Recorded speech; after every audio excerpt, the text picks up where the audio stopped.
Il n'y aura pas de retour en arrière. La République islamique sous la forme actuelle est un régime politique qui est fini, qui n'a plus de légitimité et donc recherche la confrontation avec l'extérieur pour réprimer à l'intérieur et ne peut pas sortir de cette dialectique de la répression et à l'intérieur et de l'escalade militaire à l'extérieur.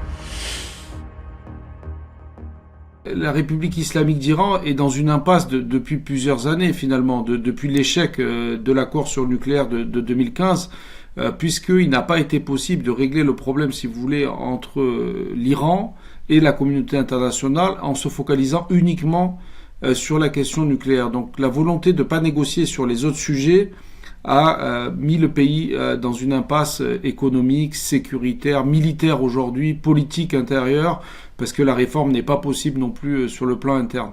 Donc ça a provoqué des cycles de manifestations qui s'accélèrent, et à partir des années 2010, des manifestations pour le changement de régime, en lien avec une crise qui est plurielle, qui est ce qu'on appelle une polycrise, qui touche l'économie, l'environnement, la culture, les libertés, donc la politique étrangère aussi, donc tout est lié, et donc en ne réglant ou en négociant que sur la question nucléaire, le régime s'enferme.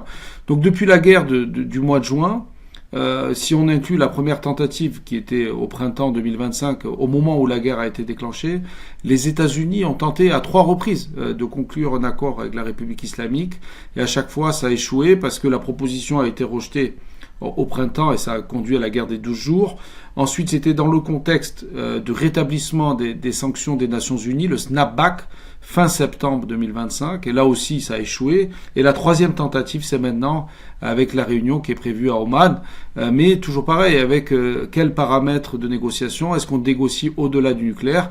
Maintenant, le contexte est particulier parce qu'il y a eu ce suicide politique de la République islamique, un massacre qui a causé la mort de plusieurs dizaines de milliers de personnes. Donc on est dans une situation où le régime a utilisé l'arme lourde en zone urbaine contre des civils désarmés. Donc on est potentiellement sur un nouveau crime contre l'humanité. Alors on est au début d'un nouveau cycle. Il y a une difficulté parce que la République islamique a toujours plusieurs positions en même temps. Donc c'est la stratégie de la cacophonie, donc qui est utile pour créer de la confusion chez l'adversaire, mais qui est très dommageable pour créer de la confiance.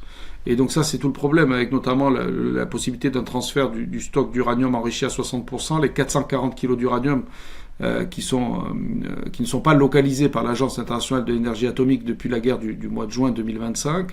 Donc là, il y a un inconnu. Qu'est-ce qu'on fait avec ce stock d'uranium enrichi? Est-ce que la République islamique accepte un transfert en Russie, comme l'a proposé Moscou, par exemple? Ou est-ce que, comme l'affirme le guide, c'est non négociable? Donc il y a plusieurs positions en même temps dans la République islamique, et certains officiels qui parlent aux médias occidentaux ne tiennent pas les mêmes positions qu'on va entendre en persan dans la presse officielle. Donc c'est très difficile de savoir quelle est la position réelle de la République islamique sur une question importante pour les Occidentaux. De même, s'agissant de la répression qui continue, en fait, parce que là, les tirs à balles réelles ont cessé, puisque il y a en tout cas moins de manifestations comme on en a connu début janvier. Il y a la question de la répression dans les prisons, dans les centres de détention, l'utilisation extensive de la peine de mort.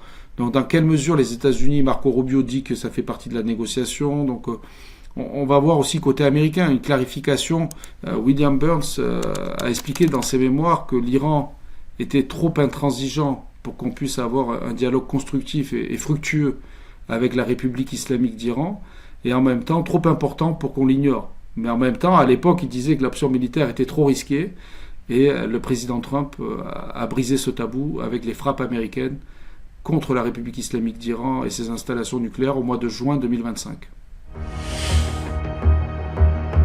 Il faut rappeler que l'armada qui est déployée actuellement, donc les 10 navires de guerre et le groupe aéronaval qui regroupe plusieurs de ces navires qui est en train d'être déployé en ce moment au large des côtes iraniennes, finalement est déployé en lien avec les manifestations.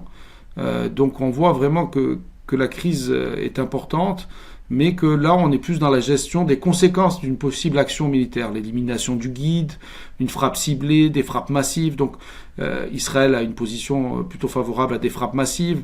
Le président Trump semble plutôt privilégier une frappe ciblée avec un objectif politique précis.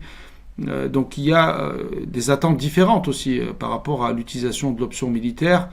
Mais ça, c'est un aspect du débat. Mais l'autre aspect, c'est la guerre informationnelle que mène la République islamique aujourd'hui, en menaçant de conséquences dévastatrices, non seulement pour les pays de la région, mais pour l'économie mondiale. Donc on voit les menaces sur le détroit d'Ormuz pour avoir un effet sur les prix du pétrole, sur les centres financiers de Dubaï par exemple, donc des photos de bases militaires qui sont situées proches d'Abu Dhabi, où sont stationnées par exemple les troupes françaises. Donc on voit qu'il y a toute une gamme de possibles représailles qui inquiètent et qui sont là pour inquiéter. Donc le problème, c'est dans quelle mesure ces menaces sont crédibles. Mais ce qu'on sait aujourd'hui, c'est que les missiles courte portée qui pourraient servir à viser les bases militaires américaines, il y a environ 30 à 40 000 soldats américains qui sont déployés en ce moment au Moyen-Orient, sont toutes à portée de ces missiles courte portée qui n'ont pas été utilisés, ou très peu, pendant la première phase de la guerre des 12 jours. Donc le stock est intact aujourd'hui. Les représailles peuvent effectivement viser les infrastructures énergétiques également, si la République islamique estime que sa survie est menacée. Mais là, on parle de frappes qui seraient décidées par un régime sur le point de s'effondrer. Parce qu'encore une fois, ça serait un suicide politique pour la République islamique d'organiser, de mettre sa menace à exécution de guerre régionale. Cette fois-ci, la menace iranienne est de mobiliser les milichites en Irak et les Houthis au Yémen, qui sont considérés aujourd'hui comme les maillons forts de cet, entre guillemets, axe de la résistance. Mais même là, il y a des agendas locaux, il n'y a pas une capacité de la République islamique à contrôler et à actionner directement ses auxiliaires, donc ses forces supplétives, donc il n'y a pas non plus...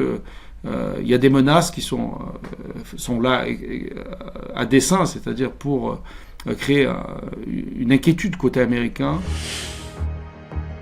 Officiellement, le Hezbollah soutient et réagira. C'est ce qu'il a affirmé. Ça, c'est les déclarations officielles. Maintenant, est-ce qu'il est en capacité ? C'est très différent.